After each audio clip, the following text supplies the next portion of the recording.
Millions of raw, unorganized transactions are generated by a modern corporation every single quarter.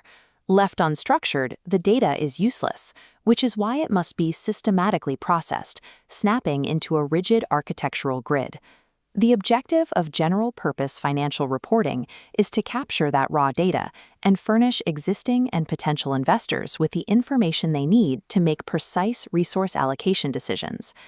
This standardized architecture is built upon four core components: the statement of financial position, the statement of profit or loss, the statement of cash flows, and the statement of changes in shareholders' equity. To be considered useful, the data must satisfy two non-negotiable criteria: relevance, meaning it has predictive or confirmatory value, and faithful representation, meaning the depiction is complete, neutral, and free from error. Standard setters recognize a pervasive cost constraint to this ideal.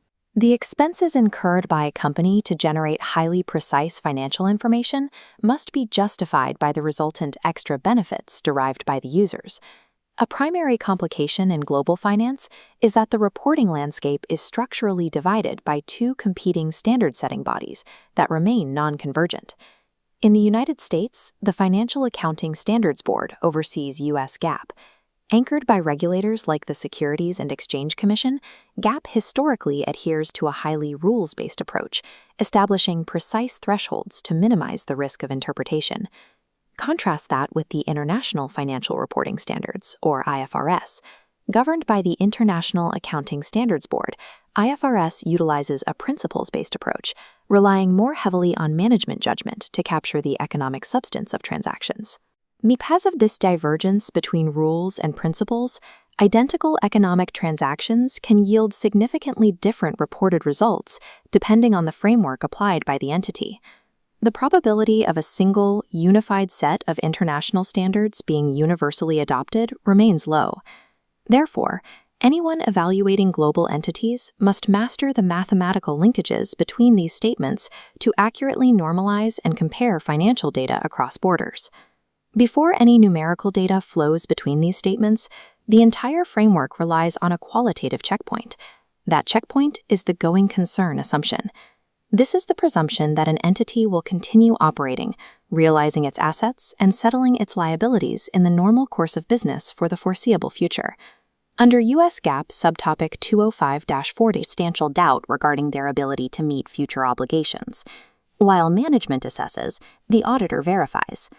This matrix illustrates the required response to going concern uncertainties under ISA 570.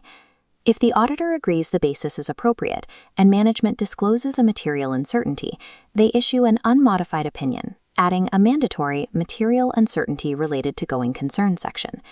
Conversely, if liquidation is imminent, the assumption is abandoned. Statements must be prepared using a liquidation basis or face an adverse opinion. This reporting structure highlights a specific distinction. The unmodified opinion validates the adequacy of the disclosures provided, rather than the long-term survival of the business. Once the going concern basis is validated, the mechanical linkage of the statements begins. The central node connecting this entire architecture is net income. This diagram demonstrates how statements interact. The income statement captures profitability by matching revenues with expenses, consolidating into net income. From here, net income flows along two pathways. The first carries it into the statement of changes in shareholders' equity. Added to beginning retained earnings and deducting dividends, it establishes the ending balance for the balance sheet. Following the second pathway, net income ports to the top of the statement of cash flows. Under the widely used indirect method, this accrual-based net income figure serves as the mandatory starting point for calculating cash flow from operating activities.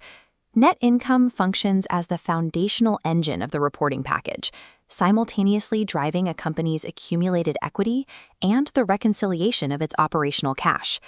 Because the income statement is prepared using accrual accounting, net income rarely matches the actual cash moving in and out of the business. It must be mathematically transformed to reveal true economic liquidity. This waterfall chart illustrates the reconciliation process. The first phase requires adjusting net income for non-cash items, adding back depreciation and amortization. The second phase adjusts for changes in working capital. if accounts receivable increases, sales were booked but cash hasn't been collected, that increase must be deducted from net income to find the realized cash flow. Calculating cash flow from operations introduces a critical analytical challenge caused by jurisdictional divergence.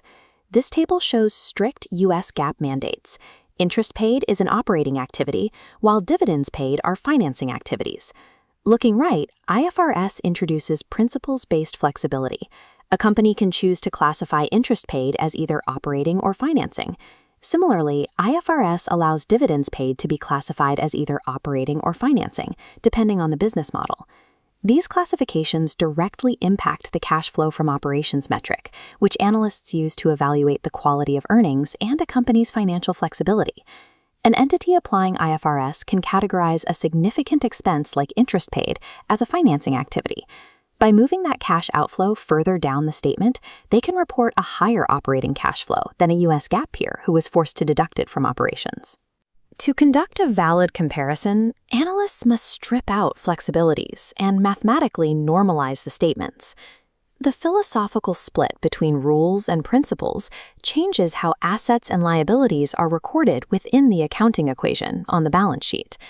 This side-by-side balance sheet demonstrates the divergence regarding internally developed intangible assets.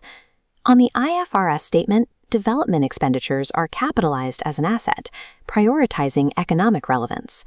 On the US GAAP statement, those exact costs bypass the asset column and are expensed.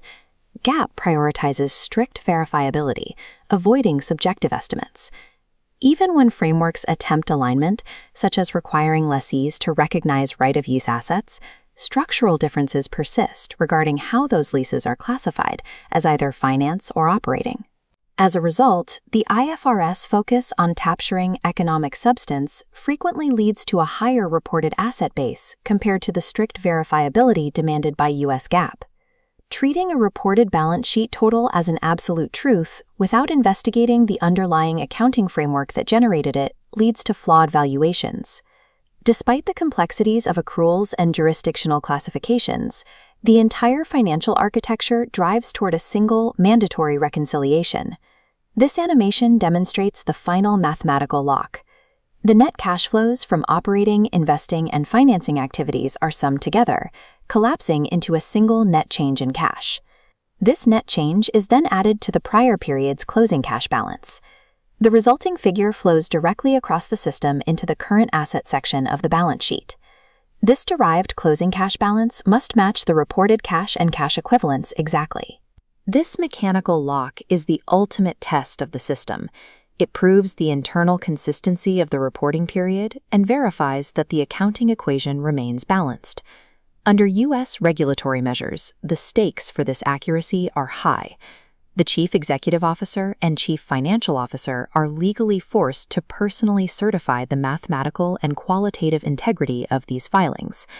True analytical rigor requires dual expertise, mastering the mathematical linkage of the core statements while recognizing the regulatory distortions that demand relentless normalization.